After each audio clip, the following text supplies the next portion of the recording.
અમદાવાદના હાટકેશ્વર વિસ્તારમાં જ્વેલર્સની દુકાનમાં ચોરી કરનાર આરોપી છેવટે પકડી પડાયો છે। 8મી જાન્યુઆરીએ હાટકેશ્વર 4 રસ્તા નજીક જ્વેલર્સ દુકાનમાં 1.75 લાખ રૂપિયાના મુદ્દામાલની ચોરી થઈ હતી। આરોપીએ દુકાનની દિવાલમાં બાકોરો પાડીને ચોરી કરી હતી। આ ચોરીને અંજામ આપનારો આરોપી માત્ર 19 વર્ષનો છે।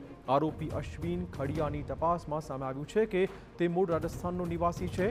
પૂર્વ વિસ્તારમાં રહીને કડિયા કામ કરી રહ્યો છે। હાટકેશ્વર વિસ્તારમાં જે જગ્યાએ તેણે ચોરી કરી હતી તેની નજીકમાં જ થોડા દિવસ પહેલા આરોપીએ કડિયા કામ કર્યું હતું। આથી આવતા જતા તેની નજર દુકાન પર પડી હતી અને દુકાનની બાજુમાં ખુલ્લી દિવાલ હોવાનું જણાતા આરોપીએ મોડી રાત્રે કડિયા કામના સાધનો વડે દિવાલમાં બાકોરો પાડી સોના ચાંદીના દાગીના અને રોકડની ચોરી કરી હતી। જે બાદ તે પોતાના વતન રાજસ્થાન ગયો હતો, જ્યાંથી પરત આવતા જ આરોપીની ક્રાઇમ બ્રાન્ચે ધરપકડ કરી છે। આરોપી સુધી પહોંચવા માટે પોલીસે હાટકેશ્વરથી રામોલ સુધીના માર્ગના સીસીટીવી પંપોસ્યા હતા, જેમાં એક સીસીટીવીમાં વજનદાર થેલી લઈ જતા વ્યક્તિ પર પોલીસને શંકા પડી અને સમગ્ર ચોરીનો ભેદ ઉકેલાયો।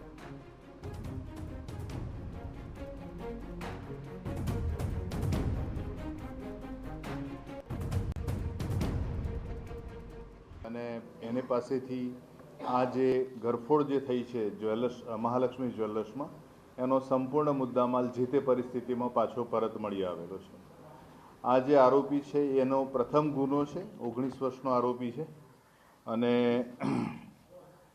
એનો કોઈ ગુનાહિત ભૂતકાળ નથી અને હાલ આરોપીને અમરાઈવાડી પોલીસ સ્ટેશન સોંપવાની તજવીજ કરવામાં આવી।